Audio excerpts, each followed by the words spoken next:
যে আমরা রোজা রাখবো কবে, আরাফাত দিন আমরা রাখবো কবে?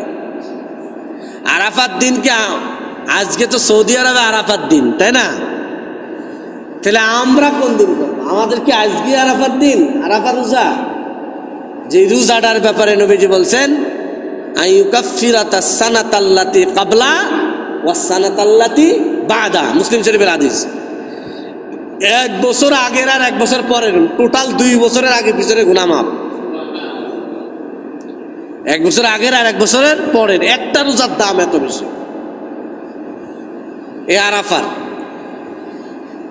এখন সৌদি আরবের হিসাবে তো ওদের আজকে হলো আরাফাত দিন, তাহলে আমাদের আরাফাত দিন কোনটা, আমরা কোন দিন পালন করব? বিষয়টা একটু আলোচনা সাপেক্ষ, বোঝার জন্য বলতেছি। আপনার রোজা রাখার ব্যাপারটা হলো তারিখের সাথে সম্পর্কিত, চাঁদ দেখার সাথে সম্পর্কিত। কিসের সাথে সম্পর্কিত? কারণ বুখারী শরীফের ভিতরে সহ বিভিন্ন সহিহ হাদিসের ভিতরে আসছে সুমু লিরুয়াতিহি ওয়াফতিরু লিরুয়াতি, অর্থাৎ চাঁদ দেখে তোমরা রোজা রাখো, চাঁদ দেখেই তোমরা কি করো, রোজা ভাঙো। এটা ইসলামের মূল কথা, যা হবে সব কি চাঁদ দেখা। ইখতিলাফুল মাতালি', অর্থাৎ উদয় স্থলের ভিন্নতা। আমাদের এখানে যখন চাঁদ দেখা যায়, সৌদি আরবে তখন চাঁদ আরো আগে উঠে গেছে। সৌদিতে যখন আগে 1 তারিখের চাঁদ, তখন আমাদের এখানে দেখা যায় না। এই যে চাঁদের উদয় স্থলের যে পার্থক্য, এই পার্থক্য অনুযায়ী আমল হবে। নবীজি বলেন সুমু লিরুয়াতিহি, তোমরা চাঁদ দেখে রোজা রাখবা, চাঁদ দেখে ঈদ করবা। এই যে আনুষ্ঠানিক সবগুলো কি দেখে হবে, চাঁদ। তাহলে রোজার সম্পর্ক তারিখের সাথে, আর তারিখ নির্ভর হয় চাঁদ দেখা, কি দেখা।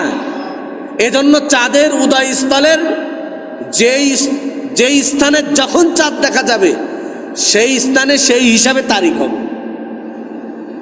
কথা বুঝে আসছে? সুতরাং আমাদের একদিন আগে যেহেতু বাইতুল্লাহ মক্কা মদিনায় চাঁদ আগে দেখা যায়, সেজন্য আজ তারা সেখানে আরাফাত দিন আজকে তাদের হবে। আজকে তাদের 9 জিলহজ, কয় জিলহজ? 9 জিলহজ হবে আজকে। আরাফাত রোজা মানে এর শব্দের অর্থ হলো 9 জিলহজের রোজা। আরাফার রোজার অর্থ কি? 9 জিলহজের, 9 তারিখের রোজা। তাহলে আমাদের আজকে কি 9 তারিখ না 8 তারিখ? সবাই বলেন 8 তারিখ। কিন্তু তাদের কয় তারিখ? 9 তারিখ, কারণ চাঁদ হিসাবে তারিখ নির্ধারণ হয়। আর নবীজি বলছেন চাঁদ দেখে রোজা করো। তাহলে আরাফার রোজা আজকে হবে না কালকে হবে? জোরে বলেন, আজকে হবে না কালকে হবে? মুসলিম শরীফের হাদিসের ভিতরে আছে। আজকে যদি কেউ আরাফার রোজা পালন করে, তাহলে আরাফার এমনি নফল হবে, কিন্তু আরাফার মর্যাদা সে পাবে না। আরাফার রোজা রাখা হবে না, 8 জিলহজের রোজা রাখা হইল। 1 বছর আর 1 বছর আগের আর 1 বছর পরে যে গুনাহ মাফ হয়ে যাওয়ার ফজিলত আসছে আরাফার রোজার, এইটা আজকে না, বরং আগামী কালকে আমাদের জন্য হলো 9 জিলহজ। আজকে রাত্রে খাবেন, কালকে রোজা রাখবেন, আল্লাহ আপনার আমলনামায় থেকে 1 বছর আগের আর 1 বছর পরের গুনাহ আল্লাহ মাফ করে দেবেন। 2 নম্বর কথা হলো, আমাদের 9 জিলহজ, আমাদের আরাফা অর্থাৎ 9 জিলহজ আরাফার রোজাটা যে আগামী কালকেই, তার প্রমাণ কি? তার প্রমাণ হাদিসের ভিতরে আসছে। আরাফার দিন আর তার পরের দিন হলো ঈদের দিন। হাদিসে বলা হয়েছে কি, আরাফার দিন তারপরের দিন ঈদের দিন, পরপরই, মাঝখানে কোনো পার্থক্য নাই। তাহলে আপনি যদি বলেন যে বাংলাদেশে সৌদির সাথে তাল মিলাইয়া যে সৌদি আরবে আজকে আরাফা, তাই আমিও আরাফা পালন করব, তাহলে মাঝখানে শনিবারের দিন বাদ যাবে কিনা? অথচ হাদিসে বলা হয়েছে আরাফা আর ঈদের দিন কি পরপর। তাহলে সৌদির সাথে যদি কেউ তাল মিলাইতে যায়, হাদিস বাদ দিয়া সৌদির সাথে মিল রাখতে যদি করে, তাহলে তো শনিবারের দিন আজকে যদি আরাফা করে, তাহলে কালকে তো মাঝে ফাঁকা, ঈদ হবে কবে?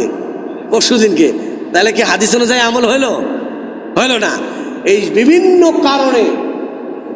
কারণে সব কিছুতে সৌদি আরবে তো আরো কত কিছু হয়। মনে রাখবেন, মক্কা মদিনা সৌদি আরব কোনো ভূখণ্ড, কোনো দেশ শরীয়তের দলিল না। শরীয়তের দলিল হলো কোরআন এবং সুন্নাহ। কথা ঠিক কিনা বলেন? শরীয়তের দলিল কি? কোরআন এবং সুন্নাহ। শরীয়ত ইবাদত হিসাবে আপনি যদি পালন করতে চান, তাহলে শরীয়তের মূলনীতি হলো আসলুল ইবাদাতি আত-তাওকীফ। ইবাদতের মূলনীতি হলো তাওকীফি। এটা আগে বলে দেয়া আছে। এটা শারে যিনি, শরীয়ত প্রণেতা যিনি, আল্লাহ অথবা তার রাসূল বলে গেছেন জিনিসটা। যেটা বলে গেছেন, যেইভাবে বলছেন ওইভাবে করার নামে ইবাদত। এর বাইরে করলে সেটা কি হবে না? ইবাদত হবে না, যত সুন্দর হোক। তাহলে আরাফার চাঁদ, আরাফার রোজা হবে আজকে না আগামীকালকে? আগামীকালকে 9 তারিখ, 9 জিলহজ। ইয়াউমে আরাফা বলতে হলো সৌদি আরবের যে দিন আরাফা হয় ওটা উদ্দেশ্য না। হাদিসে ইয়াউমে আরাফা বলতে, আরাফার দিন বলতে হলো জিলহজের 9 তারিখ উদ্দেশ্য। জিলহজের কয় তারিখ উদ্দেশ্য? 9 তারিখ উদ্দেশ্য।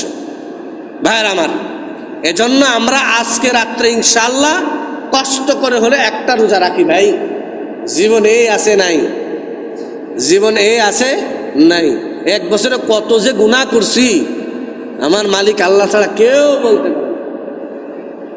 আমল নামা যদি একটু সামনে তুলে ধরি, নিজেকে নিজে এত ঘৃণা লাগবে। আরে আমার চাইতে তো শুয়োরটাও অনেক ভালো, আমার চাইতে তো কুকুরটাও অনেক ভালো। আমরা আমল নামা দেখি না, কিন্তু একটু যদি আমরা একটু মোরাকাবা করি যে আমার আমল নামায় কত গুনাহ, দেখেন আল্লাহ আমাদেরকে মাফ করার জন্য কত সুন্দর একটা সিস্টেম। আই ইউকাফিরাতাস সানাতাল্লাতী ক্বাবলা ওয়াস সানাতাল্লাতী বাদা। 1 বছর আগের আর 1 বছর পরের গুনাহ মাফ হয়ে যাবে। এখানে এই কথা বলা হয় নাই যে সগীরা গুনাহ মাফ হবে বা কবিরা গুনাহ মাফ হবে না। কোনো কথা আছে নাকি? গুনাহ মাফ হবে। তো আমরা আল্লাহর কাছে ভালো ধারণা করি।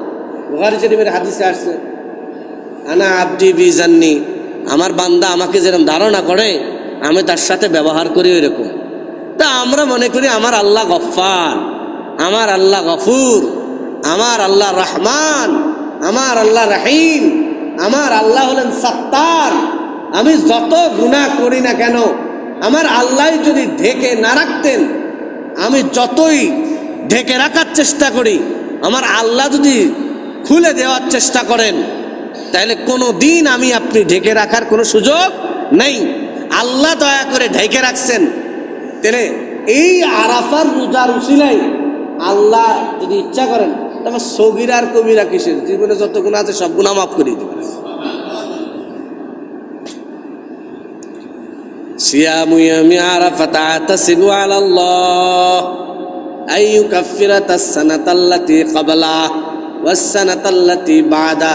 রাওয়াহু মুসলিম, মুসলিম শরীফের হাদিস।